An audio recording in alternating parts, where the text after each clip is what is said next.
아,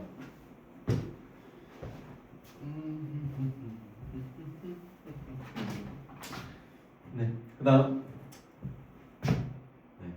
이거 아마 2라운드인가? 네, 두 번째 걸 겁니다. 해보고 세상과 소통하는 특별한 과학자 제목입니다. 뭐 세상과 소통 특별한 과학자 어떤 사람에 대한 얘기일 겁니다. 내려갈게요. 자, 내 덕에 세상이 좀 더 좋아졌다는 말을 들었으면 가정용 문장이죠.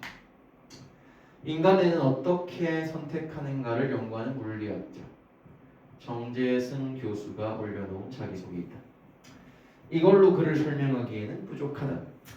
대중은 그를 세상과 소통하는 스페셜 사이언티스트로 여긴다. 영어 발음 좋아졌죠? 자, 어쨌든 그러니까 여기서 분명히 얘기할 수 있는 것. 첫 번째 문단에서 보통 이제 첫 번째 문단은 가장 중요하죠. 뭐에 대해서 얘기할 것인데 정재승 교수가 올려놓을 겁니다. 쓸 겁니다 이제. 그러니까 정재승 교수에 대한 일종의 약간 수식어는 내 덕에 세상이 좀 더 좋아졌다는 말 들었으면 또는 인간은 어떻게 선택하는가 또는 세상과 소통하는 특별한 과학자 이 정도로 한번 생각을 해볼 수 있을 것 같아요. 굉장히 뭐랄까요 다소 과학과는 거리가 좀 먼 표현들인 것 같아요. 오케이? 자, 뭐 이러한 성취 앞에 나왔던 세 가지의 문장에는 정재승식 글쓰기가 자리하고 있다. 다양한 사회 현상을 과학으로 읽고 잘 봐. 근데 조금 이제 배경 지식을 주고 말씀드릴게요. 사회 현상이라고 하는 거는 사회 과학 영역입니다.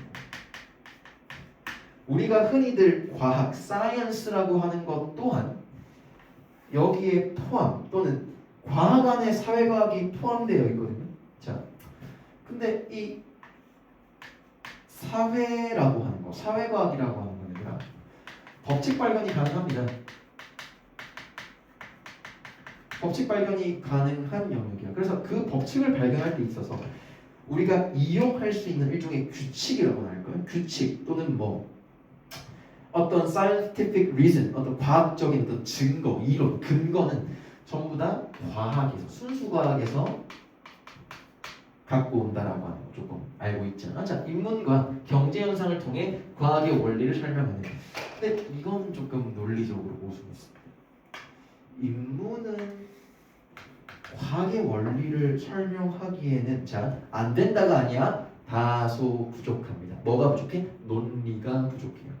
자, 뭐 김소월의 진달래꽃이라고 하는 시 인문학 영역이죠. 왜냐하면 인문대학 안에 뭐 국어국문학과, 영어영문학과, 뭐 철학과, 도고동문학과 이런 게 있는데 문학을 과학적으로 접근이 가능한가? 저는 아니라고 보거든요. 자, 어쨌든 뭐 그러한 내용 그러니까 가능하다고 본 거겠죠. 가능하다고 본 거겠지. 자, 그의 글쓰기는 새로운 영역을 보여줬다. 반딧불이 동시에 불을 깜빡이는 것이나 같은 벽에 걸린 추식의 진동이 같아지는 동기화 현상을 보여줍니다. 동기화.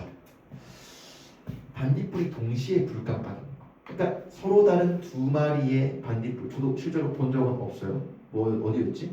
무주 가면 많이 볼 수 있대요. 가보세요. 수능 끝나고 가라. 자, 같은 벽에 걸린 추식의 진동. 이런 느낌이겠죠. 네, 동기화 현상을 보여준다. 동기화. 같아지는 현상을 보여준다. 전혀 상관없을 것 같은 현상들이 과학적인 원리로 설명되는 것을 보여주면서 독자들에게 신선한 지적 자극을 주는 게 정재승의 전체 서술에서 일관되게 보이는 글쓰기 기법이다. 여기 전체 저술에 지가 쓴 글 얘기라는 거예요. 그냥 지가 쓴 글이야. 그다음 단순히 정보를 나열해 과학을 모르는 사람들에게 과학을 알려주겠다가 아니라 그러니까 사실 저도 이렇게 좀 생각을 했어요. 읽어보면서 아니 과학이라고 하는 거는 티칭을 돼야 되고 분명히 알려주고 정보 전달 일종의 설명이 돼야 되는 건데 이걸 과연 어떤 현상으로서 알려준다고 조금 이제 의아하긴 했습니다. 근데 요즘 이런 유튜브 채널도 많이 있지 않습니까? 제가 정확하게 유튜브 채널 이름을 기억을 못하는데 저도 사실 밤에 자기 전에 약간 뭐 과학 브런치라던가 그 채널 이름이에요. 뭐 디글 이런 데 보시면은 굉장히 과학자, 연구하시는 분들이 나와가지고 굉장히 흥미롭고 자유롭게 주제를 풀어나가는 듯한 유튜버가 굉장히 많이 있습니다. 그런 것들에서 약간 모토를 딴 아니면 어쩌면은 그런 것들이 나올 수 있게 만든 일종의 최초 establish 설립자가 아닐까가 생각이 드네요. 자, 이야기 안에 과학 지식을 얹어. 잘 봐. 이야기에 과학 지식을 얻는 레이어가 쌓인다는 거야. 자, 아예 새로운 게 아니라 레이어 쌓아서 그 지식으로 우리 사회를 다시 돌아봤을 때 저는 요 얘기를 성찰이라고 뒀어요. 우리 사회가 어떻게 보이는가를 염두에 둔 글쓰기다. 더해서 그는 이야기 스토리를 중시한다. 일종의 나열이 아니라 그러니까 기승전결에 딱 떨어진 걸 중시한답니다. 이야기는 알려주는 것을 넘어 영향을 미치기 때문이다. 정말 좋은 문구 아니냐? 알려주는 것을 넘어 영향을 미친다. 네. 사실 제 문학 수업이 약간 그런 느낌은 아니에요. 저는 영향을 미치진 않습니다. 문제풀이에 특화되어 있는 수업이긴 하지만 저는 어떤 막 문학적인 감상, 공감 이런 걸 좀 막 원하는 건 아니기 때문에 어쨌든 뭐 그런 글쓰기가 나쁜 건 아니니까 네. 저는 별로 안 좋아해요. 저는 딱딱딱 명확하게 떨어지는 걸 좋아합니다. 그는 사람들이 자신의 글에서 흥미를 느끼고 과학적 사실을 덜 어렵게 느끼고 세상을 바라보는 새로운 시각을 얻는 것처럼 느끼기 때문에 자신의 글을 주목하는 거라고 생각한다. 이건 뭐니? 하나 둘 셋 지자람. 오케이? 자, 뭐 아니고. 근데 요 문구에서 저는 어떻게 느꼈냐면요. 필자는 과학을 어렵다고 생각하는 거야. 덜 어렵게 느낀다. 뭐로써? 이야기를 통해서 알려주면 사람들이 과학을 덜 어렵게 느낀다는 거야. 즉슨 그 말은 무슨 말이겠니? 과학은 어렵다. 겠죠. 그가 이런 글을 쓰는 이유는 소통의 기쁨을 갖기 위해, 커뮤니케이션의 기쁨을 갖기 위해서랍니다. 왜인지 한번 내려가 볼게요. 과학이 밝혀내는 우주의 경이로움, 인간의 행동에 대한 통찰력이 숫자로 된 식 너머에 있다는 걸 알게 된다면 흥분되고 누군가와 나누고 싶은 마음이 절로 듭니다. 그러니까 뭐 주관적인 판단이고 주관적인 해석이겠지. 누구의? 정재승 씨. 자, 그러나 과학적인 지식을 일반인이겠죠. 대중이라고 하는 건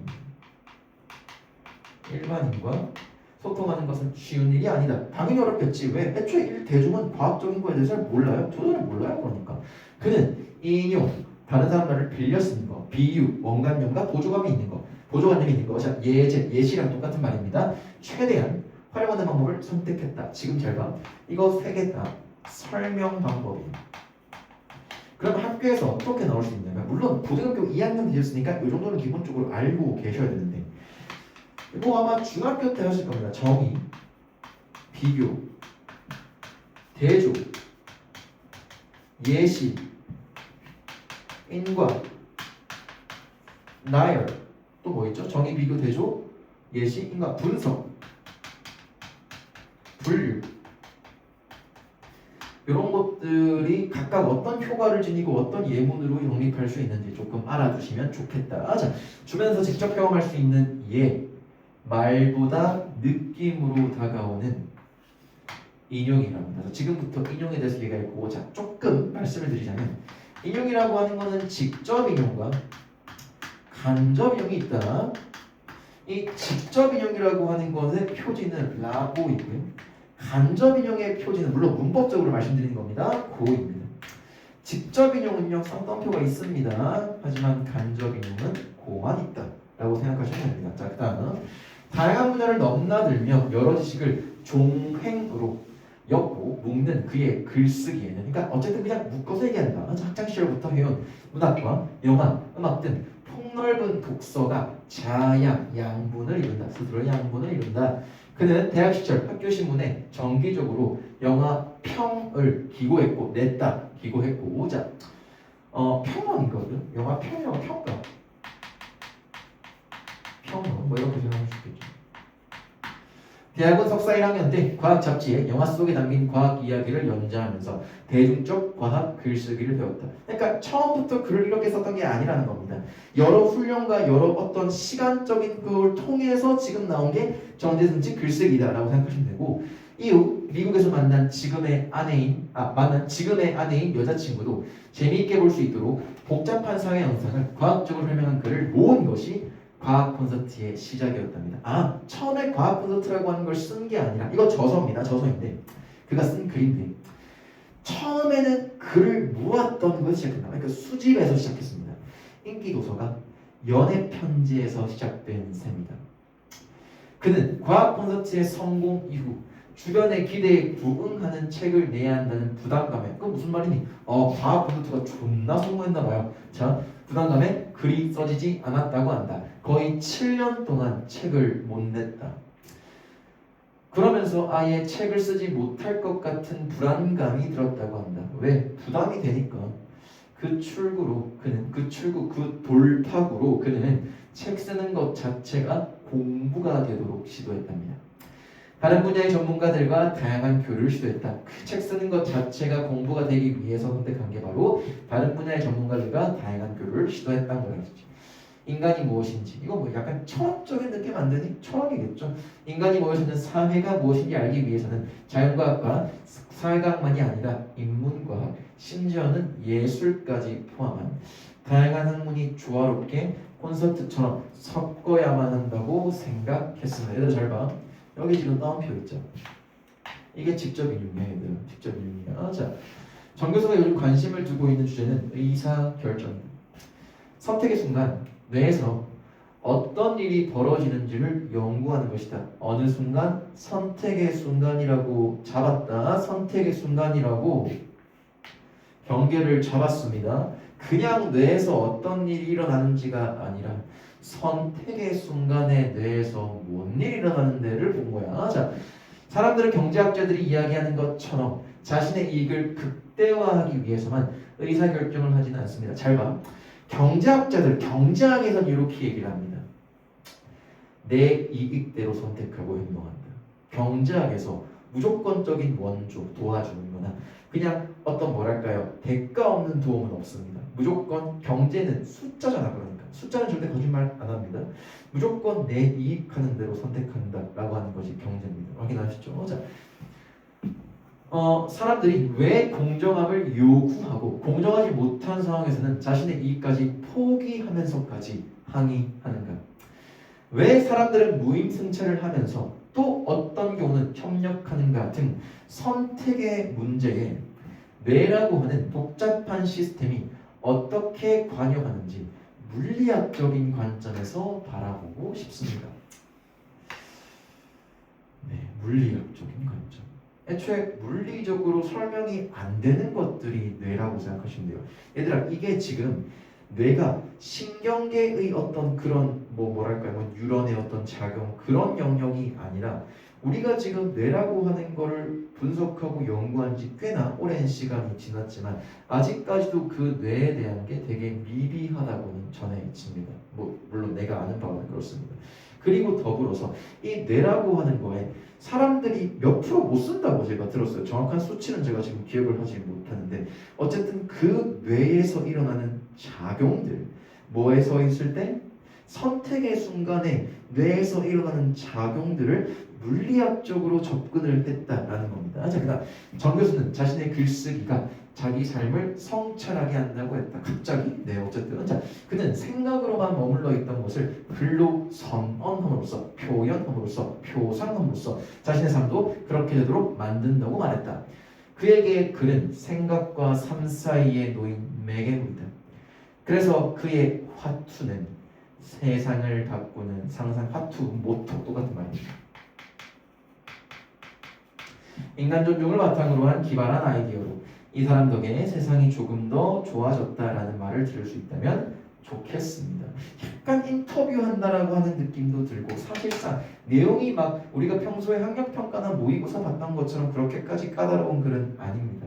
하지만 어쨌든 교과서에 있는 글이고 학교에서 학습지까지 쥐어줘 가면서 학습활동으로 수업 시간에 다루었으니까 한 번쯤은 읽어보시고 들어보시고 확인 문제로 그냥 가볍게 넘기시면 되겠다. 아시겠죠? 자, 갑시다.